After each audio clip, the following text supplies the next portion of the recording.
की नई क्लास में 2024 बोर्ड परीक्षा के लिए तैयारी कर रहे हैं बच्चों को हार्दिक हार्दिक शुभकामनाएं कि अच्छे से पढ़ाई करें। अब हम शुरू करने जा रहे हैं और यहाँ से हम शुरू करेंगे पार्ट फर्स्ट के जो प्रक्रम में पोषण के प्रकार में से प्रकाश संश्लेषण। इसके साथ जो बच्चे बोर्ड की तैयारी कर रहे हैं वो भी इसकी सहायता ले सकते हैं और जो नीट का प्रिपरेशन कर रहे हैं 2024 एग्ज़ाम के लिए वो भी इसका बेसिक जानकारी ले सकते हैं। तो सभी जितने भी बच्चे हैं वो सभी इस क्लास को शेयर कर दें और लाइक करें, सब्सक्राइब करें और वीडियो को लास्ट तक देखें, कमेंट करना ना भूलें। तो चलिए शुरू करते हैं आज के नए टॉपिक को। क्या है, चलिए शुरू करते हैं। सभी लोग को शेयर करिए, कमेंट करिए, लाइक करिए, सब्सक्राइब करिए। तो आज का टॉपिक है पोषण के प्रकार। जैसा कि हमने इसके पहले पोषण के बारे में बता दिया था, पोषण क्या है, पोषण किसे कहते हैं। चलिए स्टार्ट करते हैं। वैसे हम बता दें पोषण मुख्यतः दो प्रकार के हैं, एक होता है स्वपोषण, दूसरा होता है विषम पोषण। एक स्वपोषण को हम ऑटोट्रॉपिक तथा विषम पोषण को हेटरोट्रॉपिक कहते हैं। स्वपोषण क्या होता है अभी आगे देखेंगे। फिलहाल हम विषम पोषण की बात कर लेते। इससे डायग्रामेटिक स्ट्रक्चर है, यहाँ पर देख पा रहे हैं। मांसाहारी, शाकाहारी, मृतोपजीवी, परजीवी और इसमें कुछ सर्वाहारी भी आते हैं। और ये इसमें जो आता है वह कुछ और कह सकते हैं समभोजी पोषण भी आता है। चलिए इसको देख लेते हैं। प्रकाश स्वपोषी क्या होता है, रसायन स्वपोषी क्या होता है। स्वपोषी पोषण क्या है, स्वपोषण किसे कहते हैं, परिभाषा देख लेते हैं। जब जीव अकार्बनिक तथा जल से अपना भोजन स्वयं बनाए तो इसे स्वपोषी पोषण कहते हैं, यानी हेटरोट्रॉप कहते हैं। बता दें हम कि जो स्वपोषी पोषण करते हैं वह जीवाणु हो सकते हैं और समस्त हरे पौधे जो भी होते हैं वह स्वपोषण लेते हैं, अर्थात इसे स्वपोषी कहते हैं। यानी हरे पौधे और जीवाणु जो होते हैं वह स्वपोषी होते हैं, ये स्वपोषण की क्रिया करते हैं। स्वपोषण की क्रिया जो पौधे होते हैं वो किस विधि द्वारा करते हैं, एक विधि है जिसे प्रकाश संश्लेषण कहते हैं। प्रकाश संश्लेषण किस में आता है, प्रकाश स्वपोषी में आता है। सो बात कर ले हम स्वपोषी की, तो स्वपोषी दो प्रकार का है, एक प्रकाश स्वपोषी है, दूसरा रसायन स्वपोषी। सबसे पहले हम टॉपिक की बात कर लेते हैं, प्रकाश स्वपोषी क्या है। परिभाषा देख लीजिए। जो जीव कुछ अकार्बनिक तत्वों का उपयोग करके प्रकाश की उपस्थिति में अपना भोजन स्वयं बनाए उन्हें प्रकाश स्वपोषी कहते हैं।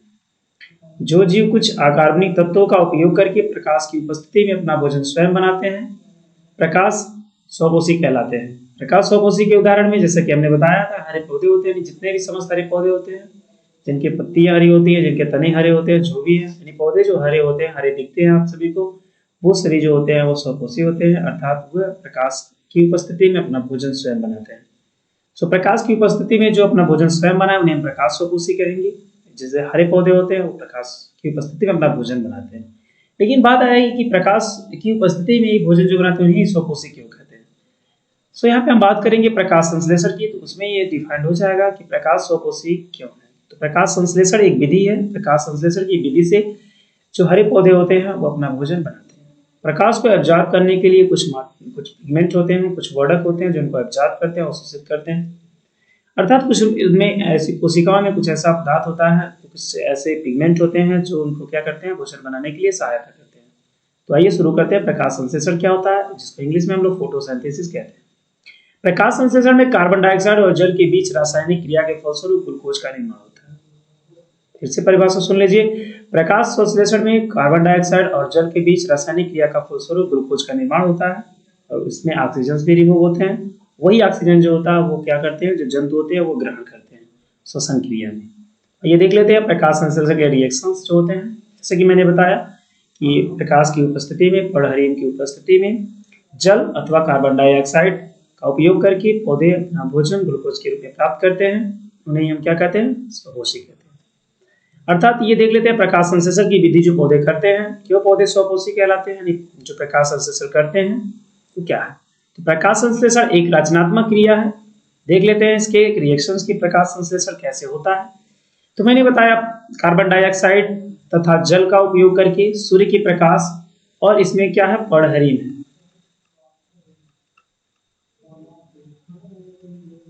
इसमें क्या पराबैंगनी यानी क्लोरोफिल है। सो इसकी उपस्थिति में H2O और कार्बन डाइऑक्साइड का उपयोग करके क्या करते हैं, कार्बोहाइड्रेट बनाते हैं, यानी ग्लूकोज एक प्रकार का कार्बोहाइड्रेट है, ग्लूकोज या शर्करा बनाते हैं। सो ग्लूकोज के रूप में एनर्जी उनको मिल जाती है और यहाँ पर ऑक्सीजन भी रिमूव होते हैं और ये ऑक्सीजन जाते हैं और इस ऑक्सीजन को क्या करते हैं, इस ऑक्सीजन को जो मानव होता है, यानी कहने का मतलब है मानव या जंतु जो होता है वो क्या करता है, इसको ग्रहण कर लेता है। जो मानव होता है इसको क्या कर लेता है, ग्रहण कर लेता है, अर्थात ये नाक के रास्ते इसको क्या कर लेता है, ग्रहण कर लेता है ऑक्सीजन को। किस क्रिया में, श्वसन की क्रिया है। तो हमने देखा श्वसन के जो रिएक्शंस थे, रिएक्शन को बैलेंस करने के लिए आप यहाँ पे देख पा रहे हैं C6H12O6 है। सो यहाँ पर आप 6 गुना कर दीजिए और यहाँ पे आप 6 गुना कर दीजिए। सो यहाँ पर रिएक्शंस हो जाएगा। अगर इसको आप 12 गुना करते हैं तो इसको 12 गुना करेंगे H2O को, H2O को आप लोग 12 गुना करते हैं। यहाँ पर अगर 12 गुना करते हैं तो यहाँ पर यह हो जाएगा 6 और प्लस 6H2O हो जाएगा, 6H2O। ठीक है, तो आइए देख लेते हैं रसायन स्वपोषी क्या होता है। दूसरा, पहला प्रकाश स्वपोषी, स्वपोषी भी पहला प्रकाश स्वपोषी था। दूसरा हम बात कर लेते हैं रसायन स्वपोषी क्या होते हैं, यानी बात कर ले हम रसायन स्वपोषी की, तो जो रसायनों का उपयोग करके अपना भोजन स्वयं बनाते हैं उन्हें हम क्या कहते हैं, रसायन स्वपोषी कहते हैं। और एग्जाम्पल के तौर पे आप कुछ जीवाणुओं को ले सकते हैं। कुछ जीवाणु जो होते हैं वो अर्थ सरफेस यानी अर्थ के या मिट्टी के अंदर, सॉइल के अंदर जो होते हैं, जो एलिमेंट्स होते हैं उनका उपयोग करके अपना भोजन जो होता है वो स्वयं बनाते हैं। सो इसलिए इनको क्या कहते हैं, रसायन स्वपोषी कहते हैं, यानी कह सकते हैं कीमोटोट्रॉफ्स। तो यहाँ पे परिभाषा भी देख सकते हैं। कुछ जीवाणु स्वयं जो होता है रसायन का उपयोग करके अपना भोजन बनाते हैं, यानी अकार्बनिक यौगिकों का उपयोग करके अपना भोजन स्वयं बनाते हैं या खुद बनाते हैं। और एग्जाम्पल आप यहाँ पे देख पा रहे हैं, अनेक प्रकार की जीवाणु आपको दिखाई दे रहे हैं। ये क्या है, स्वपोषी है। सो अगला हम बात कर लेते हैं विषमपोषी की। स्वपोषी खत्म होता है, स्वपोषी में आपने देखा ये रसायन स्वपोषी क्या होता है, प्रकाश स्वपोषी क्या होता है, प्रकाश स्वपोषी की परिभाषा क्या है, रसायन स्वपोषी की परिभाषा क्या है। प्रकाश स्वपोषी के उदाहरण जो है हरे पौधे होते हैं, जबकि रसायन स्वपोषी के उदाहरण में कुछ बैक्टीरिया या जीवाणु होते हैं। सो विषमपोषी की बात कर लेते हैं। विषमपोषी क्या है, हेटेरोट्रॉपिक न्यूट्रिशन जिसे इंग्लिश में कहते हैं। चलिए शुरू करते हैं। परिभाषा पहले देखेंगे हम। जब जीव दूसरे जीवों से अपना भोजन प्राप्त करते हैं, अर्थात जो पौधों या कुछ जंतुओं से अपना भोजन प्राप्त करते हैं, तो इस क्रिया को हम लोग बोलते हैं विषमपोषी या हेटेरोट्रॉपिक न्यूट्रिशन। यानी ऐसा न्यूट्रिएंट लेते हैं, न्यूट्रिएंट को कहाँ से, किसी सोर्स के माध्यम से वो प्राप्त करते हैं, वह स्वयं नहीं मेकअप कर रहे हैं, वो किसी और से क्या कर रहे हैं, सहायता से अपना भोजन प्राप्त कर रहे हैं। तो इसीलिए इसको हम विषमपोषी कह रहे हैं। इंग्लिश में इसको हेटेरो मतलब होता है डिफरेंट, टॉपिक का मतलब होता है जो पोषण लेते हैं, ये दूसरों से अपना पोषण प्राप्त करते हैं, तो इन्हें हम क्या कहते हैं, इन्हें हम हेटेरोट्रॉपिक न्यूट्रिशन कहते हैं इस विधि को। तो ऐसे जीव विषमपोषी जीव कहलाते हैं। यानी क्या है कि जो जीव विषमपोषी पोषण करते हैं उन्हें हम विषमपोषी जीव कहते हैं। यानी हेटेरोट्रॉपिक न्यूट्रिएंट्स को करने वाले जीवों को हम हेटेरोट्रॉपिक ऑर्गेनिज्म कह सकते हैं। इतना क्लियर हुआ। फिर आगे देख लेते हैं, अगला पॉइंट है विषमपोषी जंतु निम्न है। अर्थात बात कर लेते हैं विषमपोषी जंतु जो होते हैं वो निम्न प्रकार के होते हैं। यहाँ पर हम बताना चाहेंगे विषमपोषी जंतु जो होते हैं वो 3 प्रकार के हैं। पहला परजीवी, दूसरा है मृतोपजीवी और तीसरा होता है संभोजी। यानी पैरासाइट क्या होते हैं, उसके बाद सेप्रोफाइट क्या होते हैं, उसके बाद बात कर लेते हैं होलोजोइक न्यूट्रिशन। से 3 प्रकार की जीवों में न्यूट्रिशन पाए जाते हैं मुख्य रूप से, परजीवी, मृतोपजीवी और संभोजी। परजीवी की बात कर ले हम तो परजीवी क्या होता है उसकी बात हम कर लेते हैं। तो परजीवी को आप लोग समझ पाएंगे। परजीवी जो जीव अपना भोजन जीवित जीवों के शरीर के अंदर या बाहर, दोनों चीजें हैं, इंडोपैरासाइट होते हैं और एक्सोपैरासाइट होते हैं। इसलिए मैं परिभाषा को जो है उसको अच्छे से बता रहा हूं, तो इसको आप लोग आराम से समझेंगे। जो जीव अपना भोजन जीवित जीवों के शरीर के अंदर या उस शरीर के बाहर से पोषण को प्राप्त कर रहे हैं, पोषक पदार्थों को प्राप्त कर रहे हैं, सो इसलिए इन जीवों का नाम है परजीवी, यानी पैरासाइट होते हैं। किसी होस्ट है, मान लीजिए जीवित जीव है, इसी के ऊपर आ गए या तो इसके अंदर चले गए, बाहर है तो इसको एक्सोपैरासाइट कहेंगे, यानी बाहर से अपना न्यूट्रिशन ले रहे हैं। सो एक्सोपैरासाइट, एक्सो मतलब होता है आउटर, ठीक। पैरासाइट का मतलब परजीवी, जो बाहर परजीवी है उसे बाह्य परजीवी, तथा एक होता है इंडो पैरासाइट। इंडो का मतलब होता है इनर और इनर का मतलब होता है अंदर की तरफ। सो जो जीवों के अंदर अपना भोजन प्राप्त कर रहे हैं, अंदर जाकर के किसी ऑर्गन्स में अपना भोजन प्राप्त कर, जैसे स्मॉल इंटेस्टाइन हो गया, स्टमक हो गया, लीवर हो गया, सो इसके अंदर से जब अपना भोजन प्राप्त करते हैं तो इन्हें क्या कहते हैं, इनको कहते हैं इंडोपैरासाइट। सो दो प्रकार के पैरासाइट्स हैं, एक्सोपैरासाइट एंड एंडोपैरासाइट्स। सो इसके एनिमल्स भी जो होते हैं वो अलग अलग होते हैं। जैसे कि आप देख पा रहे हैं चित्र के माध्यम से, एक्सोपैरासाइट में ये जो मॉस्किटो है, मच्छर है, वो मच्छर क्या कर रहा है, ब्लड को सक कर रहा है और ब्लड को सक करने के बाद अपना न्यूट्रिशन प्राप्त कर ले रहा है और ब्लड में जो न्यूट्रिएंट होते हैं ब्लड से उन्हें उस न्यूट्रिएंट को प्राप्ति हो जाती है। यानी ब्लड जो होता है एक सोर्स होता है उनके पोषक का। सो ह्यूमन का ब्लड होता है और एनिमल्स के ब्लड हो सकते हैं। दूसरी बात कर ले, हेरोडेरिया ग्रैनुलोसा आपको दिखाई दे रहा है यहाँ पर जो है जोक है, जोक लग भी जाता है देहातों में, जो होता है पोखरे वगैरह में जो फ्रेश वाटर वगैरह होते हैं उसमें जाने से जहाँ पे कीचड़ वगैरह ज्यादा होते हैं उसमें जोक ज्यादा मात्रा में पाए जाते हैं, जिसके कारण क्या होता है, अब अगर आप लोग जा रहे हैं उस नदी या तालाब जो भी पोखरे वगैरह होते हैं उसमें जाने से जोक जो होता है ऊपर आपके स्किन के ऊपर जो होता है, मान लीजिए ये आपका पैर है, सो इसके पैर के ऊपर क्या होता है, इस पैर के ऊपर आपके ये आकर के ऐसे लग जाएगी, शक्कर होता है इनमें, इनको इसमें शक्कर पाया जाता है, चूसक पाए जाते हैं जिनकी सहायता से आपके स्किन पे लग जाते हैं। सो ये इसलिए इसको एक्सोपैरासाइट कह रहे हैं क्योंकि ये शरीर के बाहर से आपके ब्लड सक कर रहे हैं दोनों ही, चाहे मॉस्किटो की बात कर ले, चाहे हम ब्लीच की बात कर ले, छोक की बात कर ले जिसका वैज्ञानिक नाम हेरोडेरिया ग्रैनुलोसा है।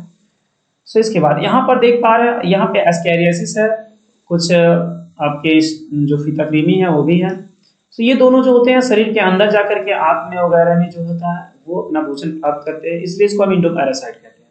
यानी बात करें स्टारफिश की और एस्कैरिस की, और एंट अमीबा हिस्टोलिटिका भी होता है, एक होता है एंट अमीबा हिस्टोलिटिका, ठीक, जो कि अमीबा का प्रजाति है, एंट अमीबा हिस्टोलिटिका होता है,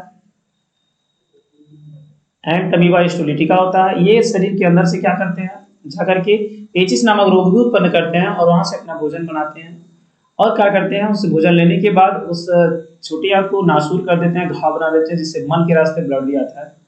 सो पेचिस के भी कई प्रकार है, वो आगे डिस्कस करेंगे हम 12 की क्लास में। तो आगे हम बात कर लेते हैं, ये तो हो गया परजीवी। अब बात कर लेते हैं हम मृतोपजीवी की। मृतोपजीवी की अगर हम बात करें तो ऐसे जीव जो सड़े गले पदार्थों से अपना भोजन प्राप्त करते हैं उन्हें मृतोपजीवी कहते हैं, इंग्लिश में सेप्रोफाइट। अर्थात कोई भी पेड़ पौधा जो होता है वो कट करके गिर जाता है, जमीन पे गिरने के बाद वहां से जब सड़ते हैं, कुछ बारिश मौसम आती है, बारिश के मौसम में वो पनपते हैं। जब भी पैरासाइट जो भी पनपेंगे वो क्या होते हैं, सेप्रोफाइट जो भी होते हैं वो पनपते कब है, जब बारिश का मौसम आता है तब होता है। आपको क्या होता है, रोटी को आप फेंक देते हैं बाहर, तो उसमें फफूंद लग जाता है, तो ये भी क्या प्रकार से फंजाई जो होता है, ये फंजाई भी जिसको हम लोग फफूंद कहते हैं, फंजाई एक प्रकार का मृतोपजीवी जीव होता है। तो ये हो गए मृतोपजीवी की बात कर लेते हैं। अगर अगला हम बात कर लेते हैं, अगला हम बात कर लेते हैं कुछ समभोजी भी जीव होते हैं।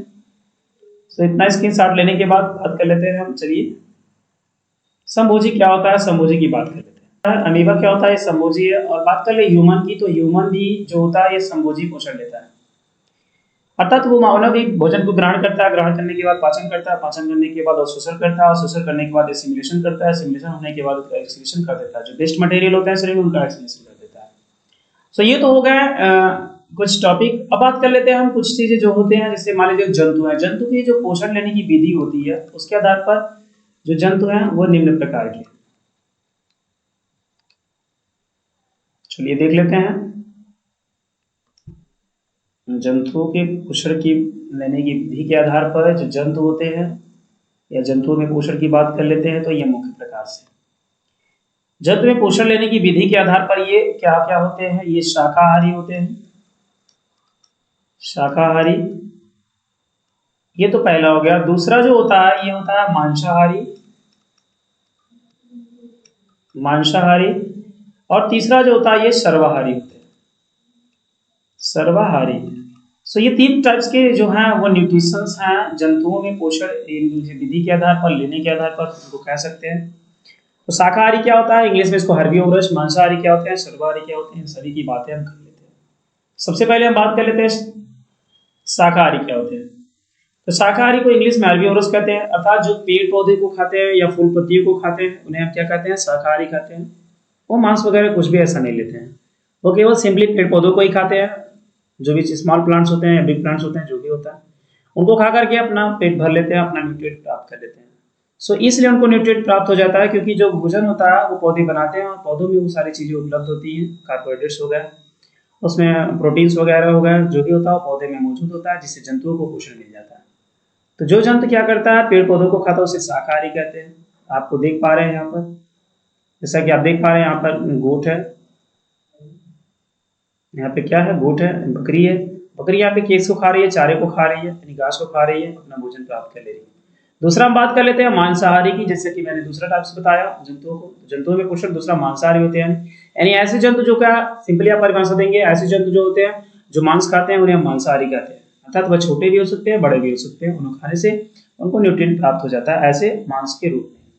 तो मांस में भी प्रोटीन, विटामिन, कार्बोहाइड्रेट वगैरह मौजूद होते हैं, ये भी अच्छा सोर्स होता है जो मांसाहारी जंतु होते हैं, इसलिए वो क्या करते हैं, अपना न्यूट्रिएंट प्राप्त कर लेते हैं मांसों से।